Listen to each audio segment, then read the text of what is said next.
앞전에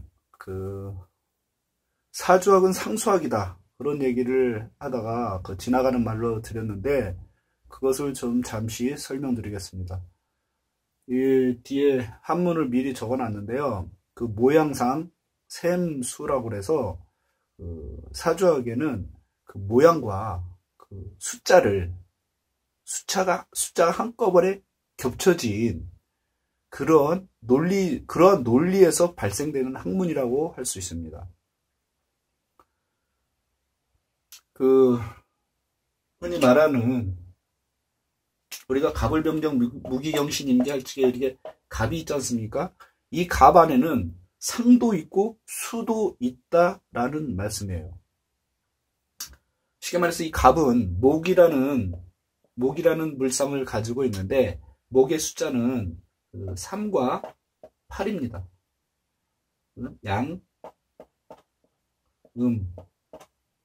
목도 두 가지가 있겠죠. 뭐 양목, 음목. 음목은 을입니다. 을. 이런 식으로 이 글자 하나에 이렇게 계속 상수라고 하는 그 의미들을 여기서 하나가 아니다. 이거 맨 처음에 사주학은 제가 맨 처음에 말씀드릴 적에 음양 오행이 뗄래야 뗄 수 없는 그 구조 안에서, 그 틀 안에서, 프레임 안에서 진행되는 학문이다 라는 말씀을 좀 드렸었는데 그 이야기들을 좀 지금은 풀어서 좀 더 세밀하게 들어가고 있는 중입니다.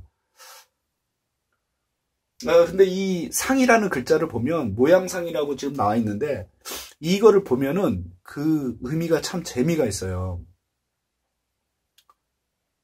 여기서 요 사람 인자를 싹 빼면 이거 코끼리 상이 됩니다. 코끼리 상이라는 글자가 되는데 옛날에는 그 중국에 그 코끼리라는 그 동물이 좀 있었나 봐요. 그때도. 그랬고 왜 그 코끼리를 근데 본 놈이 안 본 놈한테 설명을 하려니까 응? 어렵잖아요. 코끼리 한번 설명해 보세요. 그러니까 누군가가 본 거를 안 본 사람한테 설명한다는 게 참 쉬운 거 아니에요. 그때 당시에는 이렇게 좀 표현력이나 그런 것도 이렇게 많이 발달되지 않은 그런 상황이었고 그래서 이제 어떤 거대한 것들을 표현할 적에 코끼리를 상이라는 거를 이용을 해서 이런 문자가 생성된 것 같은데 요게 왜 무슨 뭐라 합니까? 사자성어나 그런 설화 같은 데 보면 그런 거 나오지 않습니까? 왕이 장님한테 코끼리를 한번 만져봐라. 어떻게 생겼느냐? 물어보니까는 장님들이 그냥 다들 말이 제각각인 거야. 귀 만진 놈은 뭐 부채갖고 넙더라다 하다 그러고 그 등짝이나 뭐 그런데 이렇게 몸통 만진 놈은 뭐 벽과도 같았다. 그리고 뭐 다리 만진 놈은 뭐 기둥과 같았다. 꼬리 만진 놈은 뭐 뱀 같았다. 그러면서 이런 식으로 계속 제각기 말들이 틀리니까 어떤 거대한 거를 표현할 적에는 일부분만을 얘기할 수밖에 없고 그 일부분만을 이야기하는 이놈들이 장님과 뭐 비슷하구나, 장님이나 마찬가지구나 해서 이 코끼리를 더듬는 인간, 뭐 장님이겠죠? 근데 인간이에요, 인간.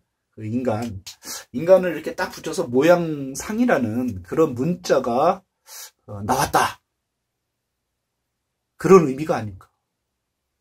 그냥 단순히 내가 어디서 들었는지, 어쨌든 제 생각인지 모르겠지만, 그런 것 같아요, 그냥. 저도 좀 나름대로 좀 연구를 좀 많이 했거든요. 왜? 어쨌든, 요런 거를 봤을 때, 우리가 지금 논하려고 하는 주제가 인간의 운명이고, 우주, 전에 말씀드렸지만, 지구와 태양과 달에 관한 이야기입니다. 그 방대한 이야기를 저놈이 무식한 놈이 그냥 두서도 없이 그 방대한 이야기를 하려니까 참 산만하고 저 스스로도 요점을 잘 잡지를 못하겠어요. 그래서 우리가 이렇게 제가 좀 헤매고 메시지가 전달이 좀 안 되는 것 같은데 우리는 전부 좀 요 상태다. 장님 코끼리 만지는 상태에. 그렇지만 이렇게 하나씩 하나씩 그 벽이고 귀고 무슨 기둥이고 뭐 뱀이고 그런 거를 우리가 시간을 두고 천천히 한번 더듬어 가보자고요. 그러다 보면은 제가 그 이야기하려고 했던 것들을 분명히 전달시킬 수 있다고 봅니다. 인내심도 좀 있어야 돼. 한마디만 더 하겠습니다. 자, 제가 이 사주 공부를 하는 사람에 대해서 이제 어떤 사람이 하는가 정리를 한번 해봤어요. 뭐 여기다 한번 적을 필요는 없을 것 같고, 첫째, 돈이 좀 있어야 돼. 두 번째, 머리가 좀 좋아야 돼요. 그리고 세 번째, 할 일이 좀 없어야 돼. 그것도 그냥 없으면 안 되고 좀 더럽게 없어야 돼. 그런 세 가지 조건을 갖추면 사주 공부하기 딱 좋습니다. 그러니까는 그래서 제가 이 사주 공부를 같이 할 사람들을 모을 적에 이런 얘기를 해요. 돈 많고 머리 좋고 할 일 더럽게 없는 놈들은 아니고 분들 좀 모신다고. 그러면은 진짜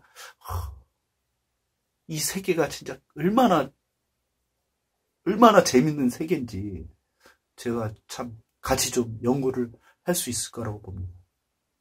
돈을 왜 많아야 되냐면 이게 어느 정도 경지에 오르기 전까지는 돈이 안 돼.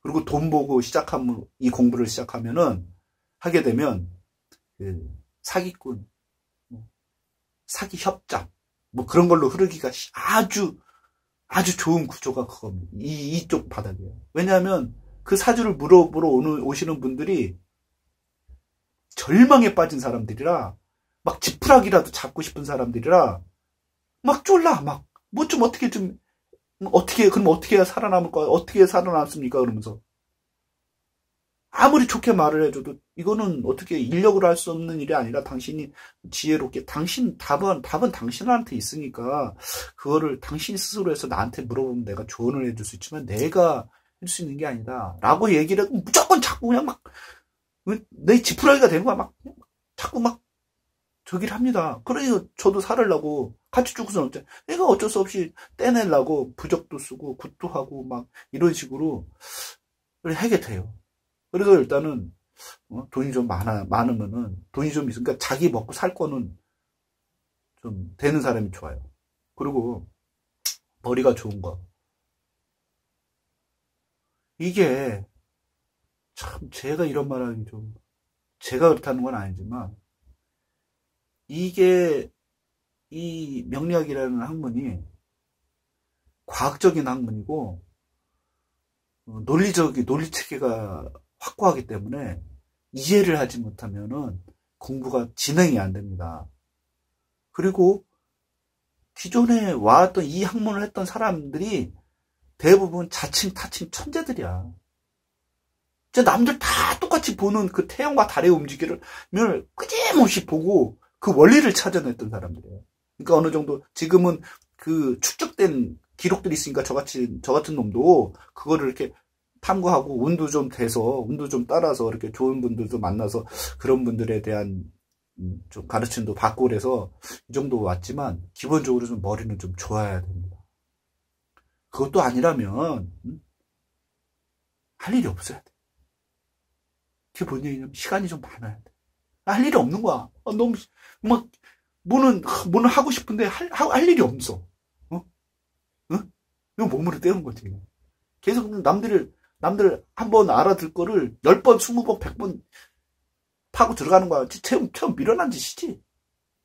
어쨌든 이렇게 세 가지 조건이 딱 성립되면 사주 공부하기 좋다는 거. 얘기가 또 길어졌군요.